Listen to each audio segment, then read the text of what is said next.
So if you make this mistake when you're job searching, you are going to come off looking totally desperate and really inauthentic. But fixing it is easy, and when you fix it, it's going to make getting a job you love that much faster. So let's talk about it. Okay, so before we get into the actual mistake itself, I will say it's around networking. And here's what we need to remember. 70% of job searching is networking, right? 70% of jobs are found through networking, which means you need to be building relationships with people. We're not using people. We're not taking advantage of anyone. We just need to be building relationships to help in our job search. So the thing that happens is, you need to network. Like, you're probably at this point like, yes, Cassandra, I get it. I know I need to network, but I hate networking. It makes me feel uncomfortable. It makes me feel sleazy. And maybe you, like many others, have been in this scenario.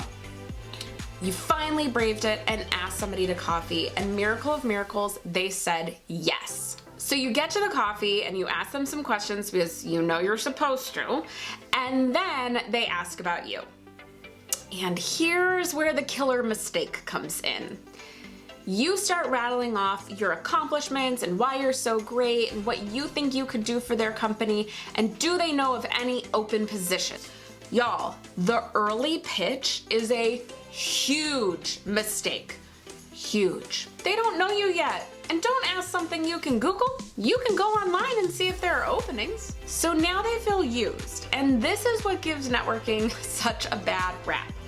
And honestly, I've seen college students be instructed to do this even earlier. Like at a mixer or an info session with recruiter, I've seen students be pushed, literally pushed to the recruiter so that they can go, hi, my name is blah, blah, blah, blah, blah, and this is what I've been in, and this is what I do, and do you have any internships available? Y'all, again, they barely know your name, let alone if there's a good position for you. This is just one reason why I hate the idea of job elevator pitches, but that is a whole separate video, and if you want to watch that one, I'll put it for you in the description box below. I'll show you what to do instead. I'll put it in a card here too. Okay, so what should you do instead?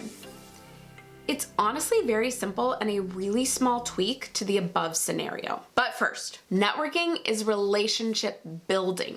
It is not one and done. It is not, I meet you for coffee and that's the only time we talk to each other again unless you gave me a job. Or I meet you at a networking event or a mixer or conference and we talk and that's it.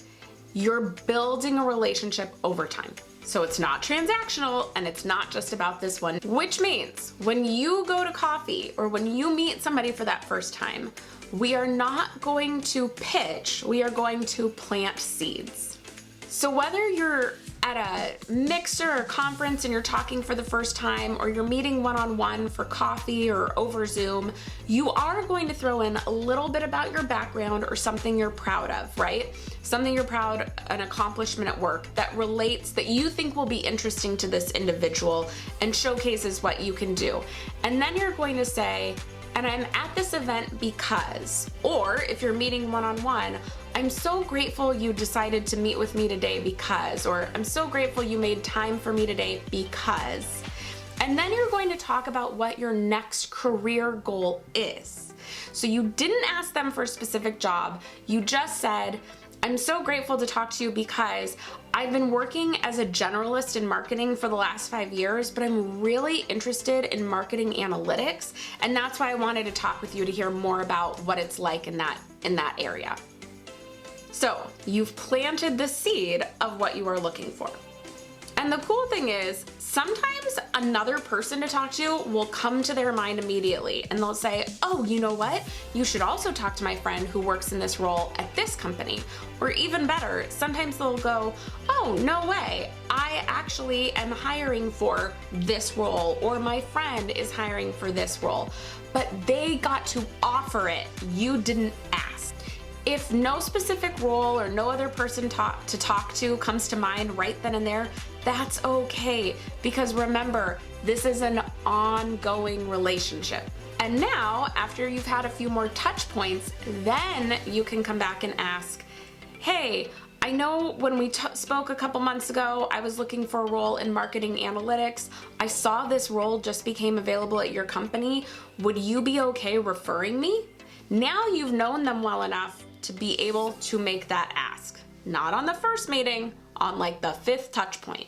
Or let's say there's not a specific role yet, but once you've made a couple of touch points, you can make an ask. So you could say something like, hey, I just wanted to follow up with you and let you know that after meeting with you and a few others in the industry, I've really determined that working in blank or working at their company is what I really want next. Of course, I'll be checking the job boards. Remember, show them you're gonna do the work too. But if you hear of any openings, would you mind passing my name along? So simple, but we needed more than one touch point to get there. So as I mentioned, to be able to make the ask, you need to follow up with them a couple of times first. So to learn some easy ways to do that, watch this video next.